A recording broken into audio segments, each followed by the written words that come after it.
Web series story expert presence the affair. Friends, आप लोगों की ये ख्वाहिश थी कि इस कहानी को जल्द से जल्द अंजाम तक पहुंचाया जाए। ये कहानी अब काफ़ी लंबी हो चली है, इसलिए आज से हम एक पार्ट में 3 एपिसोड्स की कहानी बयां करेंगे। हो सकता है कि अगले पार्ट में हम 4 या 5 एपिसोड्स भी कवर कर लें। ऐसे में कहानी 2-3 दिनों में समाप्त हो जाएगी। फिलहाल तो नोआ और कोल जोनी की तलाश में हैं। पुलिस उसे गुमशुदा करार दे चुकी है, पर वास्तव में हुआ क्या था, ये जानने के लिए कहानी फ्लैशबैक में जाती है। कहानी के पहले हिस्से में कोल की कहानी बयां होगी। कोल की ज़िंदगी अब बड़ी खुशहाल है। लॉबस्टर रोल का मालिक है। लुइजा के साथ रिश्ता भी अच्छा चल रहा है। उसने एलिसन के पास नहीं जाने का सही फैसला लिया था। एलिसन ने बहुत कोशिशें की उसे रिझाने की। उसने तो ये भी कहा था, दुनिया तुम्हें गलत कहेगी पर तुम मेरे साथ खुश रहोगे, जबकि लुइजा के साथ रहोगे तो तुम्हें दुनिया तो अच्छा कहेगी पर तुम अच्छा महसूस नहीं कर पाओगे। अब फैसला तुम्हें करना है। अगर तुम्हें मैं चाहिए तो मेरा पता तो तुम्हें पता ही है। कुछ समय के लिए तो कोल भी बहका सा लग रहा था। ऐसा लगा था कि वो लुइजा को छोड़ देगा, पर उसकी अंतरात्मा ने आवाज़ दी और उसने लुइजा के पास ही रहने का फैसला लिया। शायद इसीलिए उसकी ज़िंदगी इतनी खूबसूरत है। जबकि ऐसी हालत नोआ की थी कुछ सालों पहले, जब उसे हेलन और एलिसन में से चुनना था। जो गलती नोआ ने की, कोल ने नहीं की, और हम दोनों की ज़िंदगियों में फ़र्क देख सकते हैं। और तो और लुइजा कोल की ज़िंदगी में खुशियों की सौगात लाई है। जब से वो आई है उसकी मेहनत रंग लाने लगी है।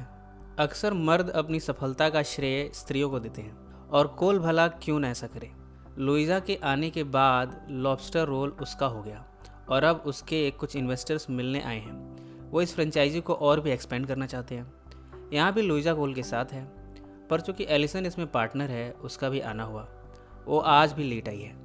जब मीटिंग खत्म हुई तब कोल ने उसे डांटा, तुम अपनी एक जिम्मेदारी भी ठीक से नहीं निभा पाती। एक मैं हूँ जो इस रेस्टोरेंट की अच्छी छवि बनाना चाहता हूँ, और एक तुम हो। तुम्हें इन सब में एक बेवकूफ़ पार्टनर की तरह एंट्री मारना अच्छा लगता है।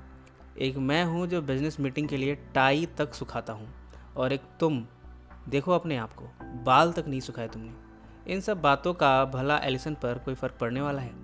वो तो ड्रिंक करती जा रही है और उसे अनसुना करके चली भी गई। कोल कुछ उलझा हुआ है। ये बिजनेस डील कुछ यूँ है। बड़े बिजनेसमैन इसे खरीदना चाहते हैं। वो इसे एक्सपेंड करते हुए इसकी कई फ्रेंचाइजी बनाएंगे। इसमें कोल को 10% मिलेंगे, एनुअल प्रॉफिट अलग से, रॉयल्टी फ़ी भी मिलेगी। लुइजा ने उसकी उलझन दूर करते हुए उससे कहा, तुम इन सब हिस्सों से बहुत अमीर बन जाओगे। कोल भी इस आइडिया को एक्सेप्ट कर रहा है, पर मुसीबत है तो एलिसन। उसने तो पहले ही कह दिया कि वो इसे बेचना नहीं चाहती। आज रात जब वो बीच पर गया तब वहाँ कुछ लोगों के साथ उसने ड्रिंक ली। उसे नशा हुआ और वो वहीं सो गया। इन लोगों ने उसके चेहरे पर कुछ आकृतियाँ बना दी, यहाँ तक कि उसका पर्स भी चुरा लिया। सुबह उसे वो शख्स मिला तो सही, पर कोल उसे अपना पर्स छुड़ा नहीं पाया। वो भाग गया। और अब एलिसन की कहानी। वो अब काउंसलिंग संस्था में काउंसलर का काम करती है। उसके लिए लॉबस्टर रोल से तो पैसे आ ही रहे हैं, और अब इस नौकरी से भी इनकम आ जाती है। उसने अपनी टेबल पर जोनी की तस्वीर लगा रखी है। इन सब में एलिसन पर हमला हुआ है। एक औरत जिसको उसने सलाह दी, उसका पति एलिसन के साथ हिंसक हुआ। पर इस ऑफिस में एक नई एंट्री हुई है नए शख्स की। उसने आकर एलिसन को बचा लिया। इस शख्स का नाम बेन है। वो यहाँ अपने नशे से निजात पाने के लिए 6 महीने के प्रोग्राम के अंतर्गत आया है। उससे अब एलिसन की दोस्ती हो गई है। दोनों अक्सर एक साथ वक्त बिताते हैं। इन सब के बाद वो जॉनी की देखभाल करती है। कोल के साथ उसने जॉनी के लिए समय बांट लिया है। कोल को बहुत मुश्किलें आती हैं एलिसन के साथ एडजस्ट करने में, पर वो करता है अपनी बेटी के लिए। और अब कहानी प्रेजेंट में आ गई है। कोल नोआ साथ में है, जोनी की तलाश में। उनके साथ एक शख्स और है, एंटन। ये नोआ के स्टूडेंट्स में से एक है। उसने जब इन दोनों की कहानी सुनी तो इन्हीं का मजाक उड़ा दिया। उसने कहा, तो एलिसन, जो कि कोल की बीवी थी, फिर वो नोआ की बीवी बनी। फिर उसे एक बेटी हुई जो नोआ की नहीं बल्कि कोल की थी। और अब वो तुम दोनों में से किसी के पास नहीं है। अरे यार, ये गोरे लोग पागल होते हैं क्या? और कोल, तुम कह रहे हो कि उसने किसी बेन नाम के शख्स के साथ रिश्ता बनाकर वो तुम्हारी बेटी जोनी को लेकर भाग गई है, और हमें पता नहीं कि वो कहाँ है। तो ऐसे में हम उसे ढूंढेंगे कैसे? कोल ने कहा, मैं उसकी माँ एथना से संपर्क में हूँ। हमें उनसे कुछ इन्फॉर्मेशन मिली है, पर वास्तव में हुआ क्या है ये जानने के लिए कहानी पीछे जाती है। अगले हिस्से में नोआ की कहानी बयां होगी। इस हिस्से में नोआ की कहानी में बस इतनी डेवलपमेंट हुई है कि वो अपने स्टूडेंट से ढेर सारी डिस्कशंस करता है, उन पर अपनी राय देता है।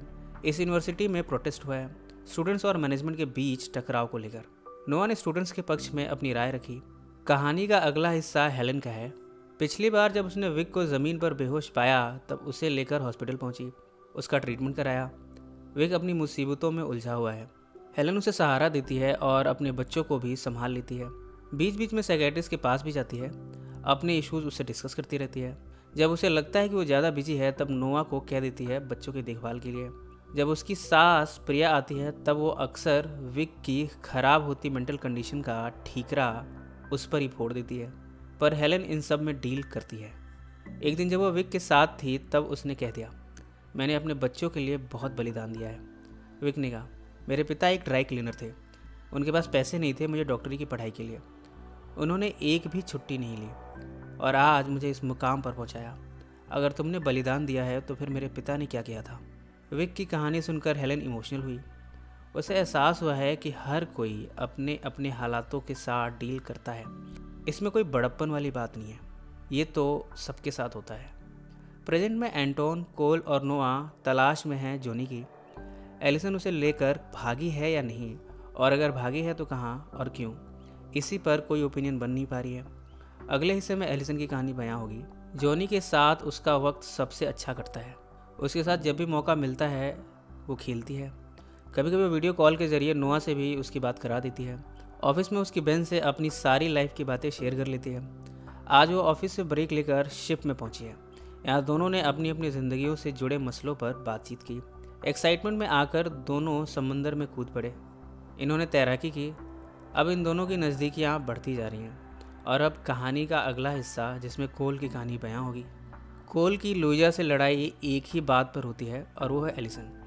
लुइजा को लगने लगा है कि एलिसन जॉनी के लिए एक बेहतर मां नहीं बन पा रही।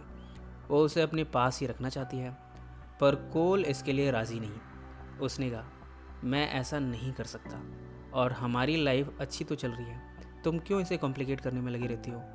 तुम अपने और उसके बीच का मुकाबला मत बनाओ, इसमें हार जॉनी की होगी।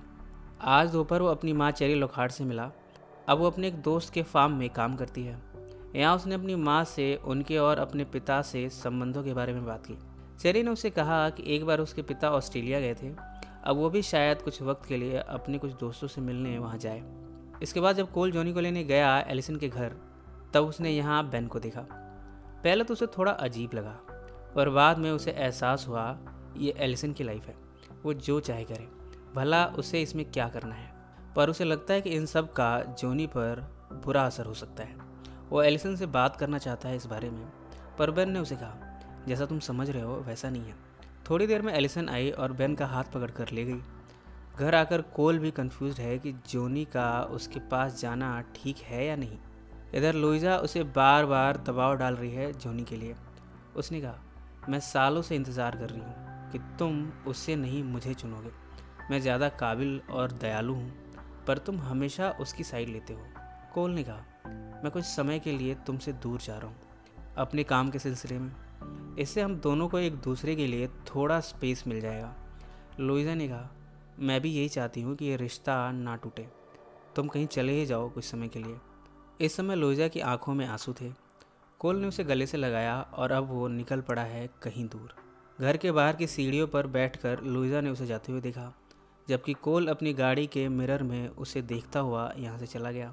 इसी नोट पर कहानी का ये हिस्सा यही समाप्त हो जाता है। फ्रेंड्स, अगले 2-3 वीडियोज़ में हम इस कहानी के अंजाम तक पहुँच जाएंगे। आप अपना फीडबैक ज़रूर शेयर करते रहें। सो फ्रेंड्स, फिर मिलेंगे ज़िंदगी के किसी नए मोड़ पर।